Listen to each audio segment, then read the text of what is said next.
டிவியில் விளம்பரம் போடுறாங்க, கோல்டு ஃபிளாக் ஃபில்டர் சிகரெட் குடிச்சா அப்படி வண்டி ஓட்டலான்னு. அதுக்காக பிடிச்சி ஓட்டுவீங்களா? விஸ்கி விளம்பரம் வருது, பிராண்டி விளம்பரம் வருது இல்ல, குடிச்ச நார்மல் தானே சொல்றாங்க. அவங்க அப்படிதான் விளம்பரம் பண்ணிருப்பாங்க. நாம தான் புரிஞ்சுக்கணும். பல பேர் என்ன பண்றாங்க, ஒரு சின்ன டப்பால 3000 ரூபாய்க்கு கேட்டா இது பல பழங்கள் இருந்த எக்ஸ்ட்ராக்டை மட்டும் எடுத்து கொடுத்துருக்குறோம் அப்படிங்கிறாங்க. நான் கேட்கிறேன்,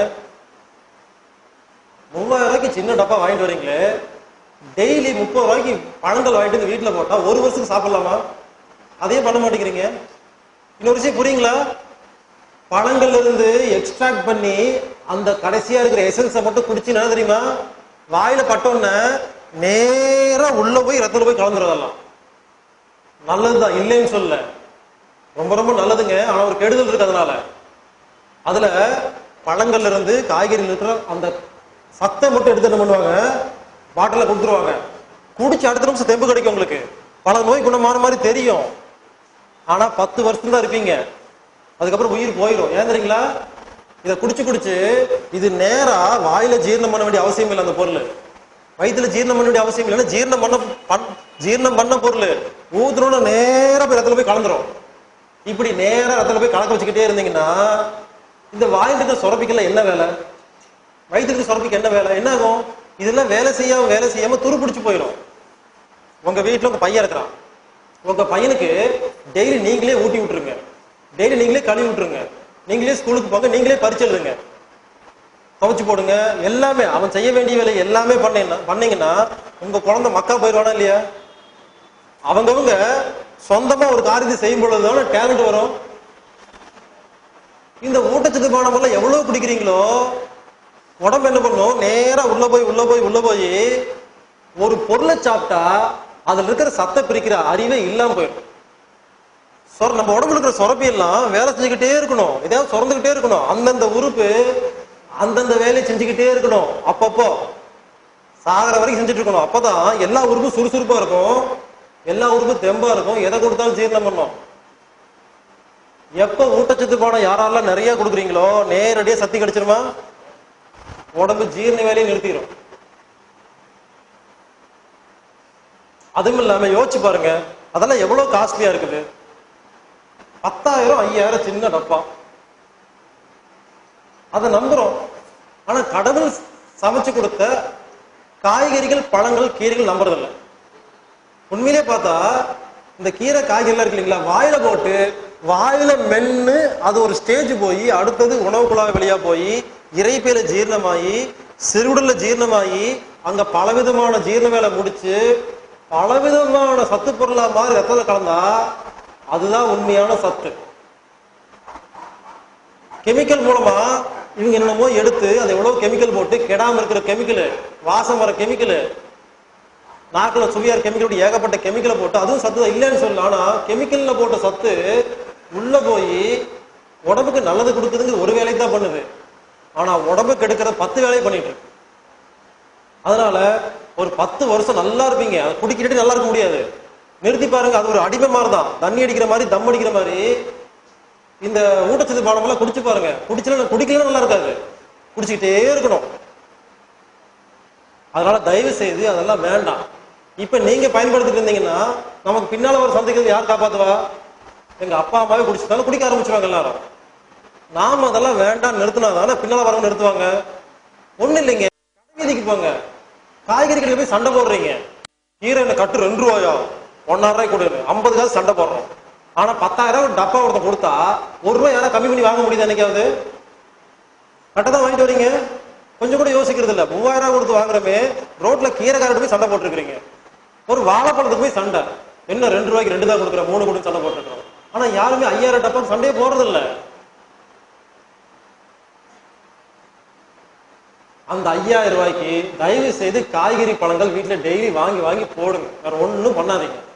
பணம் அதுக்கு செலவு பண்ணுங்க, எல்லாரும் நல்லா இருப்பாங்க. முத்ரா தெரப்பியை பத்தி கொஞ்சம் சொல்லுங்களேன்னு கேக்குறாங்க. இன்னைக்கு மத்தியானத்துக்கு மேல முத்திரையில் என்ன இருக்குன்னு பார்க்க போறோம். அதுக்கு முன்னால முத்ரா தெரப்பிங்கிறது ஒரு டிசீஸ் ஓரியன்டட் தெரப்பிங்க. இந்த மாதிரி பிடிச்சா காத்து அதிகமாகும், பிராணசக்தி அதிகமாகும். இந்த மாதிரி பிடிச்சா பிராணசக்தி கம்மியாகும். கேஸ் ட்ரபிள் இருக்கு உங்களுக்கு, மூட்டு முழங்கால வலிக்குது. அப்ப என்ன பண்ணலாம்? காத்து உள்ள கெட்டு போய் கிடக்கு, அதை வெளியே மிச்சா குணப்படுத்திடலாம். என்ன பண்ணிட்டாங்க? இந்த முத்திரை சொல்லி கொடுத்தாங்க. இது என்னாச்சுன்னா எல்லா புக்லையும் எழுதி இருக்குது, தப்பா எழுதி இருக்கு. மூட்டு முழங்கால் வலி இருக்கிறவங்க, சரவாங்கி இருக்கிறவங்க இந்த முத்திரை வாயு முத்திரைன்னு பேரு, இதை போட்டா குணம் வாங்குறாங்க. தப்பு. இதை போட்டா என்ன தெரியுங்களா? உடம்புல இருக்கிற பிராணசக்தியில வெளியே போயிடும். எவ்வளவு பிராணசக்தி வெளியே போதோ நோய் வரும். கேஸ் ட்ரபிள் இருக்கு, வயிறு கொஞ்சம் டிஸ்டர்பன்ஸா இருக்கு, மூட்டு வலிக்குதுன்னா இதை போடணும். 10 நிமிஷம் போடணும், 5 நிமிஷம் போடணும். வலி குணமான அடுத்த நிமிஷம் விட்டுறணும். வாழ்க்கையில போடவே கூடாது. இப்படி பிடிச்சா காத்து அதிகமாகும், இப்படி பிடிச்சா காத்து கம்மியாகும். புரிஞ்சுங்களா? அப்போ இது என்னாச்சுன்னா முத்திரை தெரப்பில என்ன பிரச்சனைனா, ஒரு குறிப்பிட்ட நோய்க்கு இது பண்ணுங்கன்னு சொன்ன உடனே இவங்க 15 வருஷம் பண்றாங்க. அப்போ ஒரு பஞ்சபூதம் கம்மி அதிகமாக இருக்கிற நோய் இவங்க இதை பிடிச்சு இந்த பக்கம் எடுத்து விட்டுருவாங்க. காத்து அதிகமா இருக்கிறதால நோய் வந்துச்சு, இப்படி பிடிச்சானாகும் காத்து கம்மியா இருக்கிற நோய் வந்துடும். வராது, வேற நோய் வரும். மத்தியானத்துக்கு மேல முத்திரா தெரப்பி பத்தி பாக்கலாங்க, அப்ப விரிவா சொல்றேன். ஆக மொத்தம் முத்திரா தெரப்பிங்கிறது ஒரு டிசீஸ் இருந்தா இமிடியேட்டா குணப்படுத்துறதுக்கான ஒரு சயின்ஸ். அதை கத்துக்கிறீங்க, அப்ளை பண்றீங்க, குணமானா விட்டுறணும்.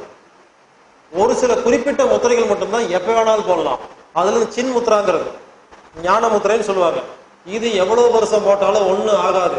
இந்த ஒரு முத்திரையை தவிர எந்த முத்திரையை எப்ப போட்டாலும் அது உடம்புல ஒரு பஞ்சபூத சக்தி இழுக்கும், கூட்டும், அதிகம் ஒன்றும் குறைக்கும். அதனால அதெல்லாம் சரியான குருநாதர்கிட்ட கேட்டுட்டு சரியான அளவு தான் பண்ணணும். நீங்களே கண்ணாமண்ணான்னு பண்ணீங்கன்னா உடம்புல என்னமோ ஆகி போயிடும். அப்புறம் அதுக்கு தனியா நீங்க மருத்துவம் பார்க்க வேண்டிய அவசியம் வந்துடும். அதனால டிசீஸ் இருந்தா மட்டும் பயன்படுத்துங்க. சும்மா யாராவது சொல்லிட்டாங்கிறதுக்காக நீங்க டெய்லி மேல குடிச்சிட்டு இருக்காதீங்க, நோய்களை உண்டு பண்ணும். அலோபதி, ஹோமியோபதி, சித்த, ஆயுர்வேத, யுனானி, அக்குபஞ்சர், முத்ரா, ரைக்கி, பிராணகீலிங், தொடுவர்மம், இந்த மாதிரி மற்ற மருத்துவம்லாம் இருக்கு இல்லைங்களா, அதுக்கும் நம்ம பார்க்குற இந்த அனாட்டமி தெரப்பி மருத்துவத்துக்கும் என்ன கனெக்ஷன்? இதை செஞ்சா அதெல்லாம் போகலாமா வேண்டாமான்னு நிறைய கேள்வி கேட்குறாங்க. அதுக்கான பதில் சொல்லிடுறேன். ஒவ்வொரு மருத்துவத்துக்கும் ஒரு சிறப்பு இருக்குங்க. எனக்கு இப்போ யாராவது ஓடி வந்து கத்தி எடுத்து கண்ணில் சொல்லுனா நான் அலோபதிட்டு தான் முதல்ல போவேன். புரிஞ்சுங்களா? அலோபதி வேணும் எப்போ? எமர்ஜென்சியில மட்டும்தான் வேணும். ஆக்சிடென்ட் ஆகுது, பாம்பு கடிக்குது, கத்தியில குத்துறாங்க, துப்பாக்கி எடுத்து சுடுறாங்க, இந்த மாதிரி ஆபத்து காலத்துல எமர்ஜென்சிக்கு மட்டும்தான் அலோபதி சரியான மருத்துவம். ஆனா சக்கரை, பிபி, ஆஸ்துமா, கேன்சர், எய்ட்ஸுக்கு மருத்துவம் பார்க்கறத நான் ஒத்துக்க மாட்டேன். ஏன்னா அதெல்லாம் குணப்படுத்த முடியாது அலோபதியால. வேண்டாங்க, அக்குபஞ்சர்ல ஒரு செகண்ட்ல குணப்படுத்தலாம். அதான் என்ன சொல்றேன்னாங்க, ஒவ்வொரு மருத்துவத்துக்கும் ஒரு ஸ்பெஷல் இருக்கு. நாம என்ன பண்றோம்னா எந்த மருத்துவத்துக்கும் எதிரியும் கிடையாது, நண்பனும் கிடையாது. புரிஞ்சுக்கங்க. நான் நம்ம குடும்பத்துல இருக்க ஒரு நண்பன். நம்ம வீட்டுல ஒரு நோய் வந்தா என்ன முடிவு பண்ணி உட்காந்து பேசுவோம் இல்லையா, என்ன பண்ணலான்னு. ஒரு பக்கமா சரிச்சு படுத்துட்டீங்க, நைட்டு அசந்து தூங்கிட்டீங்க, கைக்குள்ள சதை பிளாக் ஆயிடுச்சு, கை தூக்க முடியல, இறக்க. நம்ம முறையில சாப்பிட்டீங்கன்னா 40 நாள் ஆகும், 50 நாள் ஆகும். ஏன்னா அது உள்ள போய் வேலை செய்யணும். அப்ப பக்கத்துல நீவு இருக்கிறத போய் நீவு விடலாம், என்ன போட்டு. புரிஞ்சுங்களா? எல்லா மருத்துவம் வேணும், எப்ப வேணுங்கிறது முக்கியம். அப்போ ஒவ்வொரு குறிப்பிட்ட மருத்துவத்துக்கு ஒரு ஸ்பெஷல் இருக்குங்க. ஹோமியோபதியோட கான்செப்ட் புரியுங்களா? அலோபதி பத்தி முதல்ல பேச. அலோபதிங்கிறது டெம்பரவரி மருத்துவம். வயித்தால போறதுக்கு போகும்போது அலோபதி மருத்துவத்துக்கு போனீங்கன்னா வயித்தால போறதை நிறுத்துறதுக்கு தான் மருத்துவம் இருக்கு. புரிஞ்சுங்களா? வயித்தால போறது நல்லதுன்னு சொல்ல மாட்டாங்க. அப்ப எப்ப போகணும் அலோபதி கிட்ட? காலைல 12வது பரீட்சை எழுதுறீங்க. குழந்தை 12வது படிக்குது, பரீட்சை காலையில, வேதி ஆகிட்டு இருக்கு.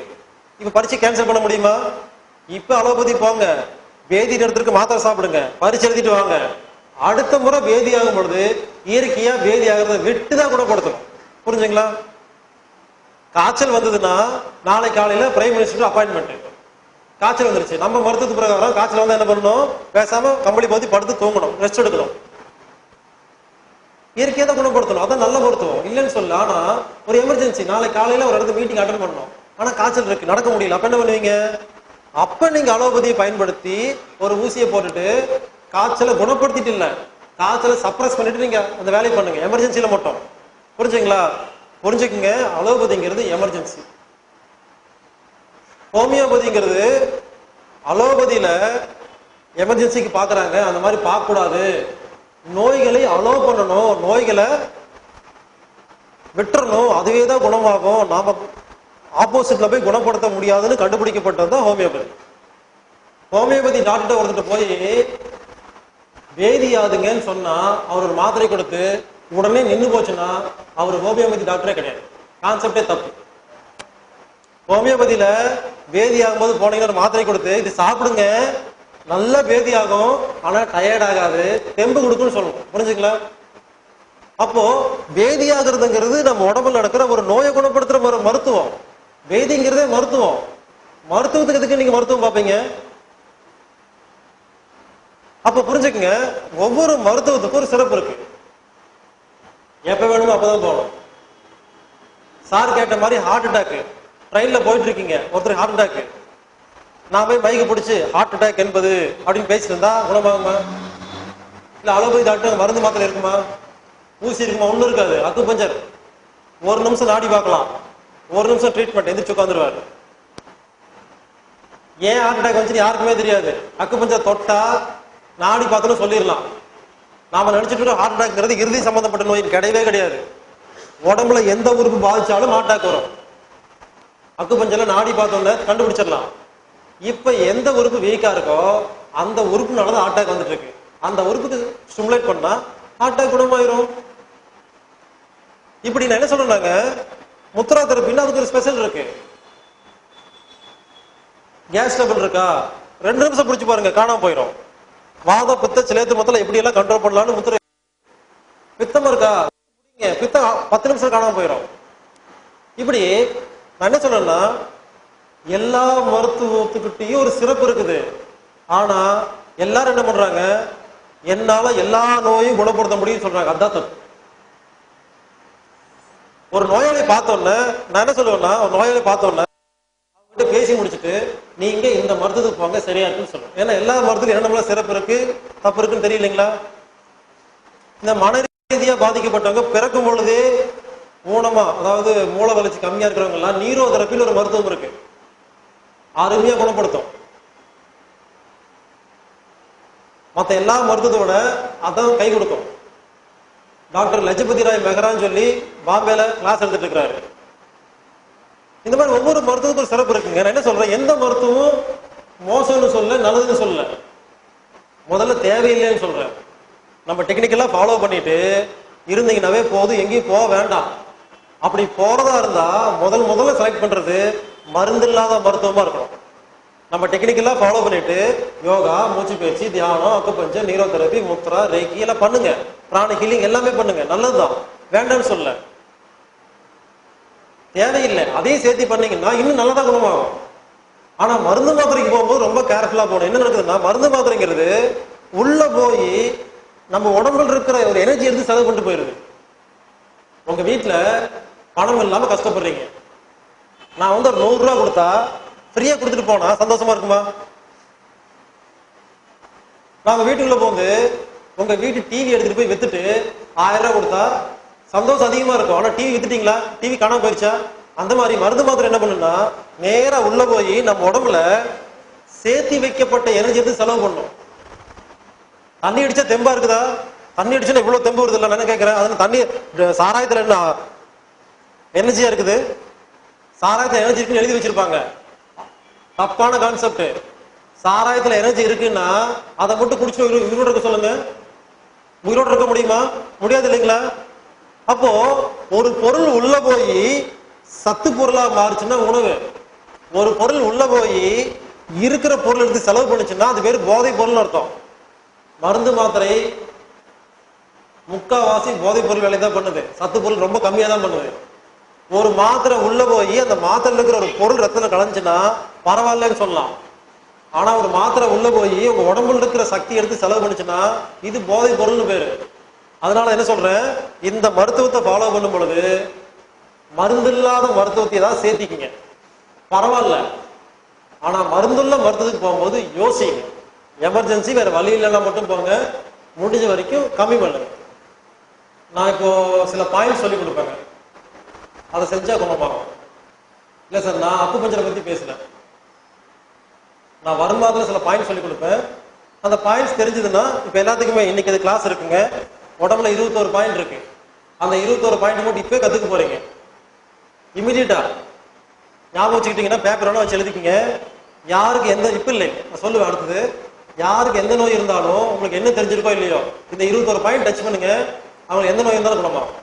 எமர்ஜென்சி, நான் சொல்றது எமர்ஜென்சிக்கு ஒண்ணுமே தெரியல, ஒருத்தர் பக்கத்துல மயக்கம் போட்டு விழுந்துட்டாரு, இல்ல ஏதோ பிரச்சனை ஆயிடுச்சு, உங்களுக்கு அக்குபஞ்சர் தெரியாது, மருத்துவர் பக்கத்துல ஒண்ணுமே இல்லைன்னா எமர்ஜென்சிக்கு உடம்புல 21 டெக்னிக் இருக்கு. அதை கத்துக்கிறது ரொம்ப சுலபம், இப்ப சொல்லி கொடுத்துருவேன். அதை மட்டும் செய்யுங்க. அந்த 21 என்னன்னா எல்லா உறுப்பையும் ஆக்டிவேட் பண்ற மாதிரி இருக்கும், அதை பண்ணா போதும். நான் சொல்றது ஃபர்ஸ்ட் எய்ட் நம்ம எல்லாரும் கத்து வச்சுக்கிட்டோம்னா யாருக்கு வேணாலும் கொடுத்துக்கலாம். உடம்புக்கு அறிவு இருக்கு, கண்ணை மூடி ஆட்டோ சஜஷன், இங்க பாரு உடம்பு உனக்கு அறிவு இருக்கு, என்னவோ பிரச்சனை வந்துருச்சு, ஒழுங்கா சால்வ் பண்ண சொல்லி கண்ணை மூடி பேசாப்படுத்தினா குணமாயிடும்.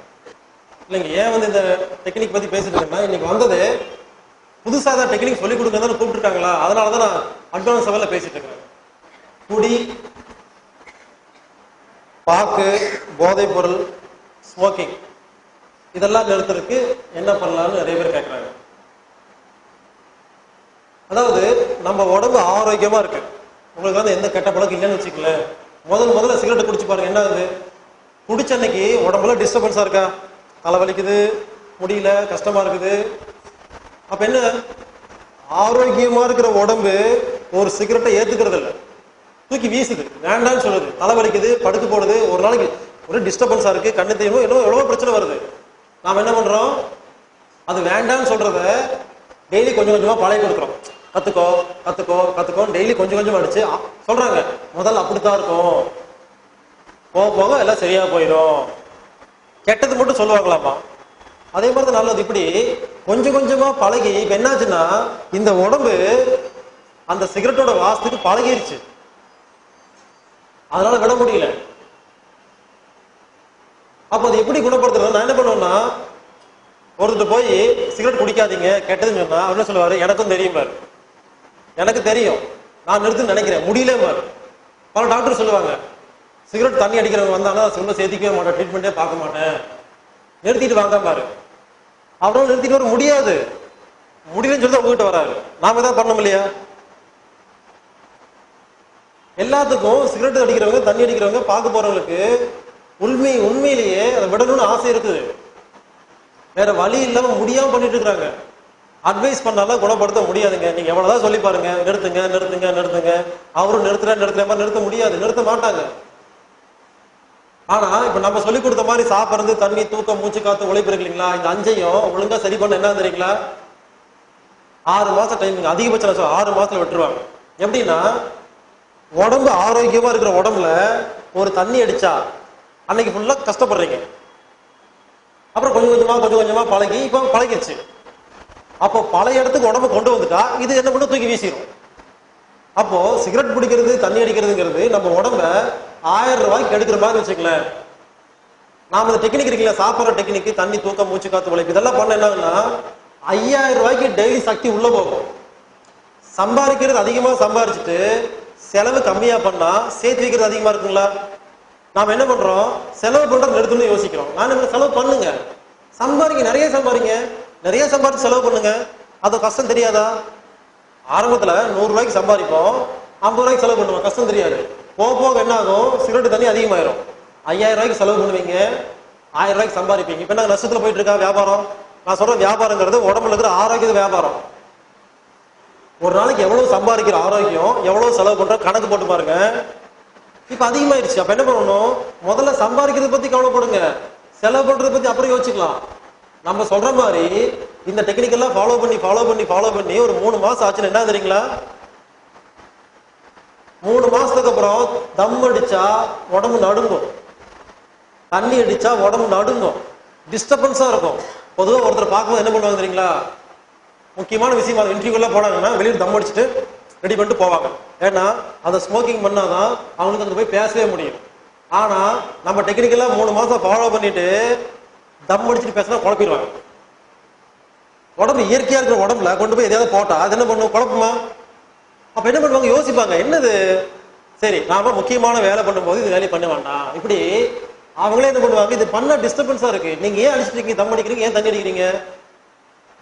அடிச்ச சந்தோஷமா இருக்கு, அந்த சந்தோஷம் கிடைக்கலன்னு ஏன் அடிக்க போறீங்க? அதை கிடைக்காது. இது டெக்னிக்கலா ஃபாலோ பண்ணி பாருங்க. உடம்பு எப்ப ஆரோக்கியமா இருக்குதோ கெட்ட பொருள் உள்ள போனா டிஸ்டர்பன்ஸ் ஆகும், நல்ல பொருள் உள்ள போனா சந்தோஷம் வரும்.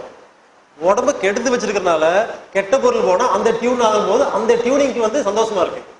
அப்ப அந்த அளவுக்கு எடுத்து வச்சுக்கணும்னு அர்த்தம். அதனால அதை நிறுத்துங்கன்னு யாரும் சொல்லாதீங்க. இதை ஃபாலோ பண்ணுங்க ஃபாலோ பண்ணுங்க ஃபாலோ பண்ணுங்கன்னு சொன்னீங்கன்னா 3 மாசம் 6 மாசத்துல அவங்களே விட்டுருவாங்க.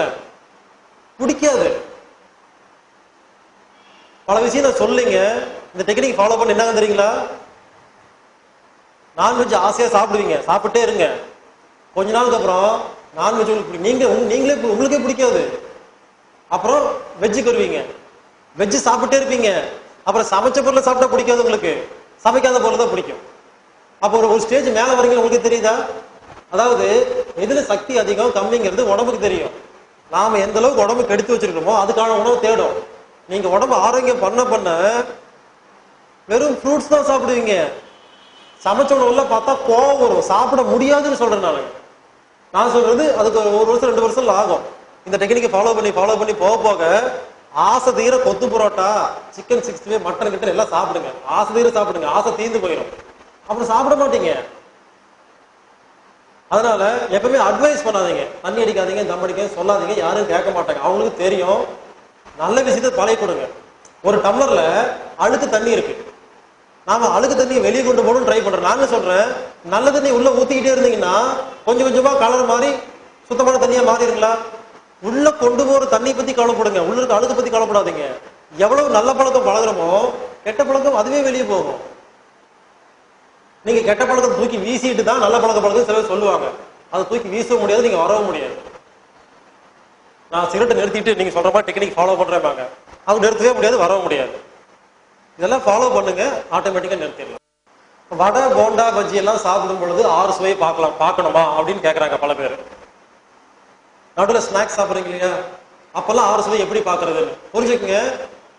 சாப்பாடு காலையில ஒரு நாளைக்கு 3 நேரம் சாப்பிட்றோமா, இந்த 3 நேரம் மட்டும் 6 சுவை பார்த்தா போதும். நீங்க வடை போண்டாலாம் சாப்பிடும்போது 6 சுவை பார்க்க முடியாது, கஷ்டம்.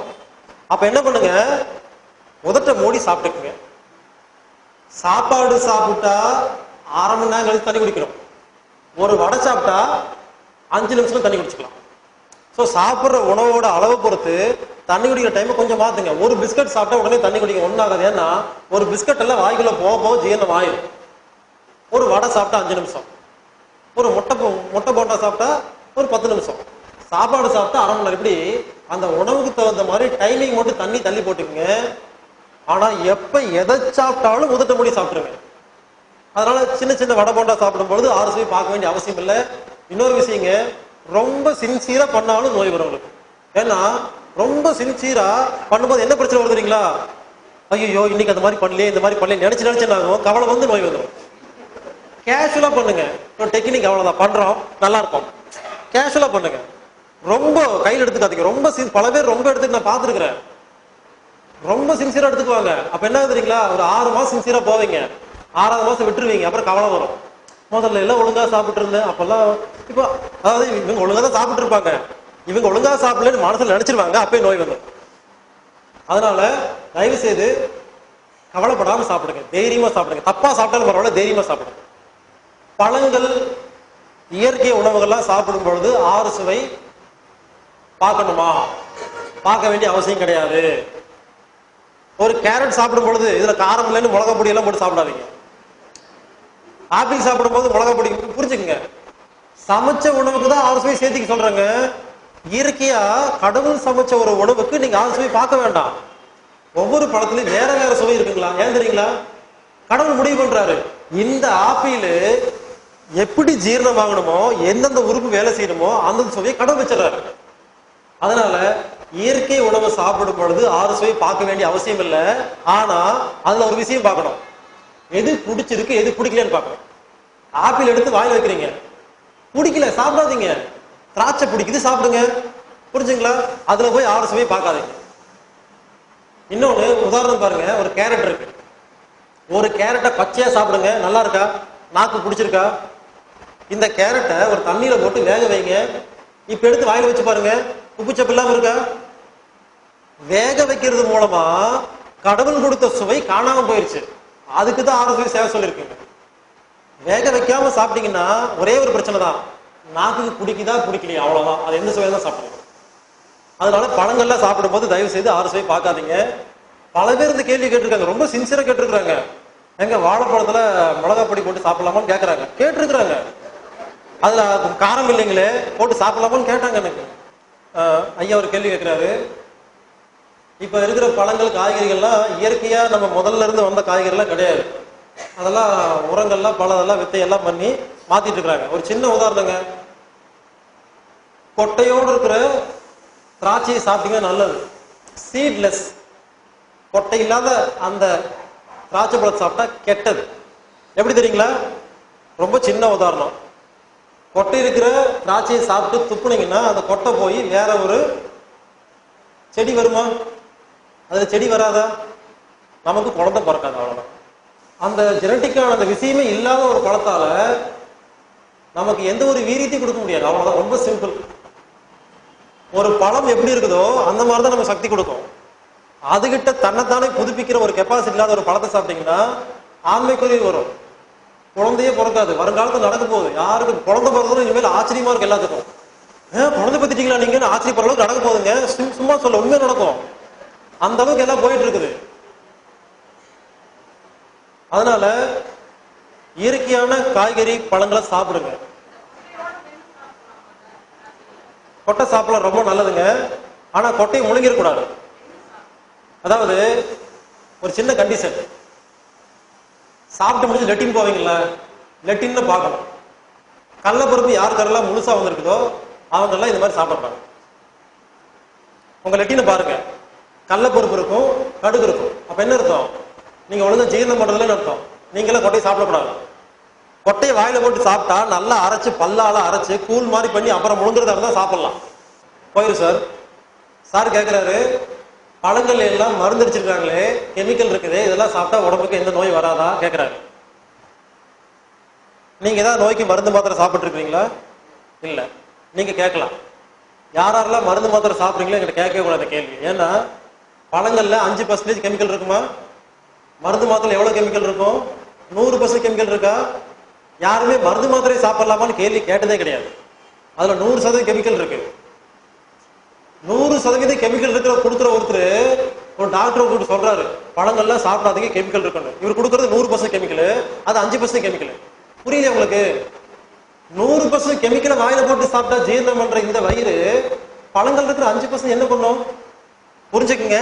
எச்சில்ல ஹெல்பர், கில்லர், சப்ரஸர்ங்கிற 3 மருந்து வேலை செய்யுங்க. ஹெல்பர் நினைக்கிறீங்களா? எப்ப உணவு வாயில போட்டு மெல்றோமோ முதல்ல சுரக்கிற உமிழ்நீருக்கு பேரு ஹெல்பர். இவர் என்ன பண்ணுவாரு, நோய்க்கிருமி மட்டும் தனியா பிரிப்பார்.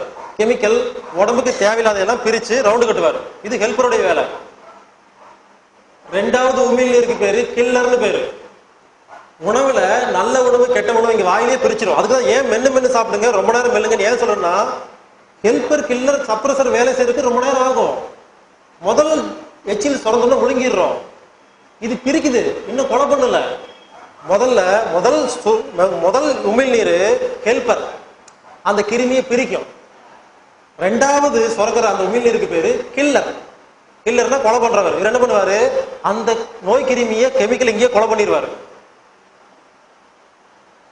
அடுத்து சப்ரஸர். சப்ரஸர்னா இந்த கொலை பண்ண கிருமி, நோய் கிருமியும் உள்ள போய் ஒண்ணும் பண்ணிடக்கூடாது இல்லையா, அதை சப்ரஸ் பண்றதுக்கு ஒரு மருந்து. 3 மருந்து எச்சில கலக்குதுங்க. இது 3ம் கலந்தது உள்ள அனுப்பிச்சிங்கன்னா சிறுவுடல்ல ஹெல்பர், கில்லர், சப்ரஸர் கலந்த பொருள் எல்லாம் மலமா போகும், உணவெல்லாம் ரத்தமா போகும். அதுக்காக தான் ஏன் இதெல்லாம் சொல்லிக் கொடுக்காம ஏன் உதட்ட மூடி மென்னு சாப்பிடுங்க ஏன் சொல்றேன்னா இவ்வளவுதாங்க. இதுக்குள்ள இந்த விஷயம் நடக்குது. ரீசெண்டா 20 நாளுக்கு முன்னால பெங்களூர் ஒசூர்ல அதியமான் காலேஜ்ல எலக்ட்ரானிக் ப்ரொஃபசர் வேடியப்பன் எனக்கு போன் பண்ணார். வேற நம்பர் தர கேட்டு பாருங்க. அவரு கெட்டு போன ஒரு சப்பாத்திய 35 நிமிஷம் சாப்பிட்டுருக்கிறார். வாந்தி வரவே இல்லை.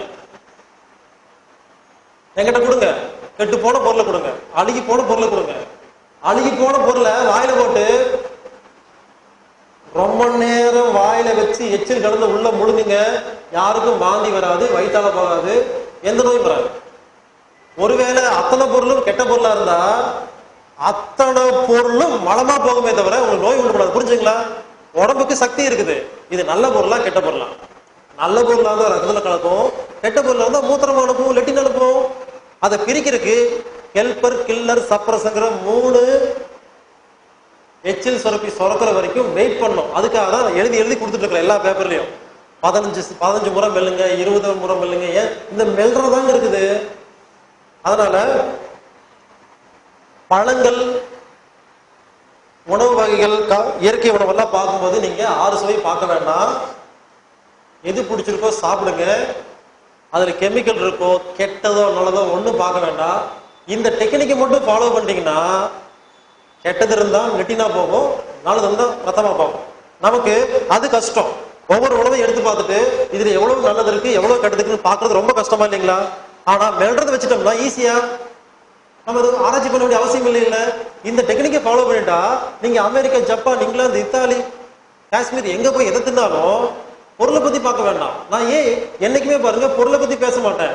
இந்த பொருளை சாப்பிடாதீங்க, இந்த பொருளை சாப்பிடுங்க ஏன் சொல்லாம டெக்னிக் மட்டும் சொல்றேன்னா எல்லா காலகட்டத்திலையும் பொருந்தும், எல்லா நாட்டுக்கு பொருந்தும், எல்லா மனுஷனுக்கு பொருந்தும். நான் வடை போண்டா பஜ்ஜி பத்தி பேசினா லண்டன்ல போய் வடை போண்டா பஜ்ஜி கிடைக்கல, என்ன பண்ணுவீங்க? நான் அங்க போய் வேற உணவை பத்தி பேசுறேன், இங்க புரியாது இல்லையா? ஏன் உணவை பத்தி பேசாம டெக்னிக் பத்தி பேசுறேன்னா டெக்னிக் ஞாபகம் வச்சுக்கிட்டீங்கன்னா உணவை பத்தி கவலைப்பட வேண்டாம். அதாவது சார் என்ன கேட்கிறாங்க, கசப்பு சுவைக்கு நார்த்தங்காய் ஊறுகாய் சாப்பிடணும்னு சொன்னீங்கல்ல, நான் டெய்லி சாப்பிட்டே இருக்கிறேன், நாக்கு திகட்டுதுங்கிறாங்க. அப்ப சாப்பிடக்கூடாது. அதாவதுங்க நான் நார்த்தங்காய் ஊறுகாய் சாப்பிடுங்கன்னு சொல்லல, கசப்பான ஒரு பொருளுக்கு உதாரணம் சொல்லியிருக்கேன். ஒரு நேரம் நார்த்தங்காய் ஊறுகாய், அடுத்த நேரம் பாவக்காய், அடுத்த நேரம் கீரை, அடுத்த நேரம் நெல்லிக்காய், அடுத்த நேரம் வேப்பம் கொழுந்து, அடுத்த நேரம் வெந்தயம், இப்படி மாத்தி மாத்தி சாப்பிட்டா ஒவ்வொன்றுலயும் வேற வேற சத்து இருக்குங்களா? அப்ப எல்லா சத்தும் உள்ள போகுமா? புரிஞ்சுக்குங்க. ஒரு குறிப்பிட்ட பொருளே சாப்பிடாதீங்க, விதவிதமா மாத்தி மாத்தி மாத்தி சாப்பிட்டீங்கன்னா ஒவ்வொன்றுல வேற தாது இருக்கும், இதுல வேற தாது இருக்கும், அதுல வேற சத்து பொருள் இருக்கும், இதுல வேற சத்து பொருள் இருக்கும். இப்படி கலந்து கலந்து கலந்து கலந்து சாப்பிடணும். எதையும் வேண்டாம்னு சொல்லாதீங்க. எப்பப்பெல்லாம் ஹோட்டலுக்கெல்லாம் போனீங்கன்னா, வெளியூருக்கெல்லாம் ஹோட்டலுக்கு போனா என்ன, நான் வீட்டுல சாப்பிடாத பொருளை மட்டும் தான் வாங்கி சாப்பிடுவேன். பொருள்லாம் வீட்டுல சமைக்க முடியாது அடிக்கடி, ஆனா ஹோட்டல்ல கிடைக்கும். அப்போ நாம ரெகுலரா சாப்பிடுற பொருளை விட்டு வேற பொருளை மாத்தி மாத்தி சாப்பிட்டீங்கன்னா அதுலதான் சத்து பொருள் எவ்வளவு போகும் இல்லைங்களா? அதனால ஒரு பொருளுக்கு அடிமையாகாதீங்க. சில பேர் பாத்தீங்கன்னா நாட்டு சக்கரை, வெந்தயம் அப்படியே வச்சுக்குவாங்க 10 நாளைக்கு, 10 மாசத்துக்கு. அப்ப என்ன ஆகும்? இது மூலமா கிடைக்கிற சத்து மட்டும் தான் கிடைக்கும், புது சத்து கிடைக்காது. நான் சுவைத்தான் சாப்பிடுங்கன்னு சொன்னேன், பொருளை சாப்பிடுங்கன்னு சொல்ல. புரிஞ்சுங்க மறுபடியும். அதனால மாத்தி மாத்தி சாப்பிடுங்க. ஒரே ஒரே வேற வேற பொருள் மாத்திக்கிட்டீங்கன்னா சுவை கிடைச்ச மாதிரி இருக்கும், இருக்கும், புது புது சத்து கிடைச்ச மாதிரி. சார் நீங்க கேள்வி நடுவில் கேட்க வேண்டாம், எழுதி வச்சுக்கோங்க. நான் இங்க இருக்கிற கேள்வியை முடிச்சிடுறேன், அப்புறம் லைனா கேளுங்க. குடல் இறக்கம், ஹெரண்யா, இது வந்துச்சுன்னா சரி பண்ண முடியுமா, இல்ல ஆபரேஷன் தான் பண்ணணுமா அப்படின்னு பெரிய குழப்பம் இருக்கு. முதல்ல ஹெரண்யான்னு என்னன்னு புரிஞ்சுக்கோங்க. ஹெரண்யானா குடல் இறக்கம் கிடையாது. ஹெரண்யான்னா உறுப்பு இறக்கம். இப்ப இறுதி இங்க இருக்கு இல்லைங்களா, 1 இன்ச்சு தள்ளி வச்சுட்டு அதுக்கு பேரு ஹார்ட் ஹெரண்யா. ஒரு உறுப்பு தான் இடத்துல இருந்து கீழேயோ மேலேயோ சைட்லயோ பக்கவாட்டிலயோ போயிடுச்சுன்னா அந்த பிளேஸ்ல இருந்து வேற எங்கேயோ போச்சு, பெருசாயிருச்சு, பல்ஜ் ஆயிருச்சு, அதை தாங்கிட்டு இருக்கிற ஜவ்வு அறுந்து போச்சுன்னா அதுக்கு பேரு ஹெரண்யா. அப்ப ஹெரண்யாங்கிறது குடல்ல போட்டு வராது, எல்லா உறுப்புலையும் வரும். ஆனா குடல்ல போட்டு அதிகமா ஹெரண்யான்னா அது குடல் இருக்கும்னு பேர் வச்சுட்டாங்க. அப்படி கிடையாது. ஏன் குடல் இறக்கம் வந்துச்சு தெரியுமா? குடல் அது ஒரு சைஸ் இருக்கணும், அதுக்கு ஒரு அளவு இருக்கு. அந்த அளவு இருந்தா ஏன் குடல் இருக்க வருது? கழிவு உள்ள போய் போய் போய் இந்த குடல் பெருசாகி எல்லா உறுப்பையும் தாங்கிறது ஒரு ஜவ்வுங்க. எல்லா உறுப்பும் கண்ணு நிக்குதுன்னா ஒரு ஜவ்வு நின்று இருக்கு, காது மூக்கு எல்லாம் டிசைன் பண்ணி நின்று இருக்கு இல்லைங்களா? எப்படி நிக்குது? வீட்டுல செல்ஃப் வச்சிருக்கோம், டிவி ஸ்டாண்ட் எல்லாம் பாருங்க விதவிதமா அடிச்சு வச்சு டிவி, யூபிஎஸ், கம்ப்யூட்டர் வச்சிருப்போம், ஒரு ஸ்டாண்ட் இருக்கும். அந்த மாதிரி உடம்புங்கிறது ஒரு ஸ்டாண்ட் போட்டு நிறுத்தி வச்சிருக்கு. கண்ணு இந்த பொசிஷன் நின்னுக்கும், அதுக்கு ஒரு கீழே ஒரு ஜவ்வு, காது, மூக்கு, நுரையீரல் எல்லாத்துக்கும் ஜவ்வு போட்டு நிறுத்தி வச்சிருக்கு. அப்போ குடல் ஒரு ஜவ்வு நிறுத்தி வச்சிருக்கா, அந்த ஜவ்வுக்கு ஒரு கெப்பாசிட்டி இருக்கு, அவ்வளவுதான் நிறுத்தி வைக்கும். நீங்க நல்லா கெட்ட பொருள் எல்லாம் தின்னு தின்னு தின்னு திங்க தெரியாம குடலை போய் பெருசு பண்ணி கழிவெல்லாம் சேர்த்தி பல்ஜ் பண்ணி குடல் வெடிக்கிற அளவுக்கு சாப்பிட்டா இது என்ன ஆகும்? குடல் பெருசாகுமா? இது பெருசான என்ன ஆகும்? ஜவ்வு பிஞ்சு போயிருமா? ஜவ்வு பிஞ்சு போன கீழே வந்து தொங்குமா? இதுக்கு பேர் தான் குடல் இருக்கும். அதை எப்படி குணப்படுத்தணும்? ஆபரேஷன் பண்ண குணப்படுத்திடலாமா? நான் கேட்கிறேன். அப்ப தப்பா சாப்பிட்டீங்க, குடல் பெருசாயிருச்சு, கழிவு அதிகமாயிருச்சு, வீங்கி வெடிச்சு போச்சு, ஜவ்வு பிஞ்சு போச்சு. இப்ப என்ன பண்ணுவீங்க? போயிட்டு ஜவ்வு எடுத்து ஒட்ட வச்சா மறுபடியும் தப்பா தானே சாப்பிடுவீங்க, மறுபடியும் பிஞ்சு போய் தானே செய்யும். ஒரு ஜவ்வு பிஞ்சு போய் தொங்கிட்டு இருக்கு. நம்ம டெக்னிக்கெல்லாம் ஃபாலோ பண்ணீங்கன்னா இமீடியட்டா ஒரு நாளைக்கு 1/4 கிலோ கம்மியாவீங்க, வெயிட் கம்மியாவீங்க. அதான் ஹிரண்யாவை குணப்படுத்துற மருத்துவம். வெயிட் கம்மியாகும், ஆச்சரியமா இருக்கும். வெயிட் கம்மியாக கம்மியாக அந்த குடல் இருக்கு இல்லைங்களா, கழிவெல்லாம் வெளியே போகும். வெளியே போக வெளியே போக அந்த குடல் தான் பழைய இடத்துக்கு வரும்போது சில பேருக்கு வயிற்றுல பாருங்க வீங்கிட்டு இருக்கும். ஏன் வீங்கிருச்சு? குடல் பெருசாயிருச்சு, உள்ள கழிவு இருக்கு. குடல் பெருசாகலைங்க, கழிவு அதிகமாயிருச்சு. நம்ம குடல் மேல தப்பு சொல்றோம், நம்ம மேல தப்பு சொல்லிக்கிறதே கிடையாது. நீங்க தப்பா சாப்பிட்டீங்கன்னு யாரும் சொன்னாங்களா? குடல் வீங்கி போச்சு, குடல் இறங்கி போச்சு, அது அறிவுகிட்ட நம்ம குடல் இறங்கி போன மாதிரி. நாம தப்பு பண்ணாதான் குடல் இருக்க வரும். அப்போ அந்த ஜவ்வை பிச்சுக்கிட்டு விழுந்தோடனே நம்ம இந்த டெக்னிக்கெல்லாம் ஃபாலோ பண்ணா நீங்க என்ன பண்ணுங்க? ஸ்கேன் பண்ணிக்கங்க. ஜவ்வுல இருந்து 4 mm கீழே தொங்கிட்டு இருக்குன்னு சொல்லுவாங்க, ஸ்கேன் பண்ணிக்கங்க. 30 நாள் டைம். நம்ம டெக்னிக்கை ஃபாலோ பண்ணி பாருங்க. ஒரு நாளைக்கு 1/4 கிலோ கழிவு வெளியே போகுமா? குடல் என்ன பண்ணும்? பழைய இடத்துக்கு வருமா? சுருங்கி சுருங்கி சுருங்கி வர வர ஜவ்வு மறுபடியும் கிழிஞ்சு போன ஜவ்வு மறுபடியும் வந்து ஒட்டுமா? ஒட்டாட்டி பரவாயில்லைங்க, ஒட்டுறதுக்கு நின்னா போதும். உங்க உறுப்பு அந்த குடல் பழைய இடத்துக்கு வந்தாவே வலி போயிடும், வேதனை போயிடும், உள்ள போயிடும். ஒரு 6 மாசம் 3 மாசம் டைம்ல அந்த ஜவ்வு ஒட்டிக்கும், அதுவே ஒட்டிக்கும். நீங்க ஒன்றும் ஒட்ட வைக்க வேண்டாம். நான் என்ன சொல்றேன், உங்க குடல் எத்தனை mm இறங்கி இருக்குது, என்ன பொசிஷன் ஸ்கேன் பண்ணி வச்சுக்கோங்க. எனக்கு ஸ்கேன் பார்க்க தெரியாது, எதுவும் காட்டாதீங்க, நீங்க வச்சுக்கோங்க. 30 நாள் டெக்னிக் ஃபாலோ பண்ணி பாருங்க. 4 mm இறங்கி இருக்கிறது 2 mm மாறுச்சுன்னா குணமாயிட்டு வருதுன்னு அர்த்தமா? அப்படியே ஆபரேஷன் பண்ணணும். 3 மாசம் டைமுங்க. 3 மாசம் நான் சொல்ற மாதிரி எல்லா டெக்னிக்கும் பண்ணி உங்க குடல் இருக்க குணமாகல, பழைய ரிப்போர்ட்டுக்கு 3 மாசம் ரிப்போர்ட்டுக்கு ஒரே மாதிரிதான் இருக்குன்னா நீங்க போய் என்னமோ பண்ணிக்க. கண்டிப்பா 3 மாசத்துல உள்ள பூந்துரும். பாருங்க, கையில ஒரு குரல் எடுத்து கையில பிச்சிருங்க, என்ன ஆகுது? இதே மாதிரி ஜவ்வு ஒட்டுதாங்க, இதே மாதிரி செல்லு வந்து ஒட்டுதா, இங்க பிச்சா இதே மாதிரி ஒட்டுதா. புரியுது இல்லைங்களா? இங்க நாய் கடிச்சிருச்சு, அப்படியே கொத்தா புடிஞ்சிட்டு போயிருச்சு. 6 மாசம் கழிச்சு பாருங்க, இதே மாதிரி செல்லு தான் ஒட்டுது வந்து. அப்ப உடம்புக்கு தெரியும் இல்லையா, எந்த இடத்துல எந்த செல்லு கெட்டு போச்சுன்னா, செத்து போச்சுன்னா, புடுங்கிருச்சுன்னா அந்த இடத்துல அதே செல்ல வைக்கணும், தெரியுதா இல்லையா? இங்க வெள்ளை கலர் செல் மாத்தி வச்சிருச்சா? கால்ல தொடையில நாய் கடிச்சோன்னு வெள்ளை தோலா மாறிச்சா, இதே தோலா மாறிச்சா? அப்ப எந்த அளவுக்கு அறிவு இருக்கு, என்ன கலர் இருக்கணும், என்ன சைஸ் இருக்கணும், அளவா கரெக்டா வைக்குதா இல்லைங்களா? அதே மாதிரி உங்க ஜவ்வை ஓட்ட வைக்கிறதுக்கு உடம்புக்கு தெரியும். அதுக்கு இதே டெக்னிக் தான். என்ன 3 மாசம் வெயிட் பண்ணணும். முதல்ல வலி காணாம போயிடும், அப்புறம் கொஞ்சம் கொஞ்சமா உள்ள போகும், அப்புறம் அந்த ஜவ்வு ஒட்டும். 3 மாசம் ரிசல்ட் இல்லைன்னா தான் நீங்க ஆபரேஷன் பத்தி யோசிக்கணும். கர்ப்பப்பையில கட்டி ஆபரேஷன் பண்ணலாமா, பித்தப்பையில கல்லு வந்து ஆபரேஷன் பண்ணலாமா, அப்பெண்டிக்ஸ் வலிச்சா ஆபரேஷன் பண்ணலாமா? டிவில சொல்லியிருப்பேன், இருந்தாலும் மறுபடியும் சொல்றாங்க. பித்தப்பையில கல்லு வந்தா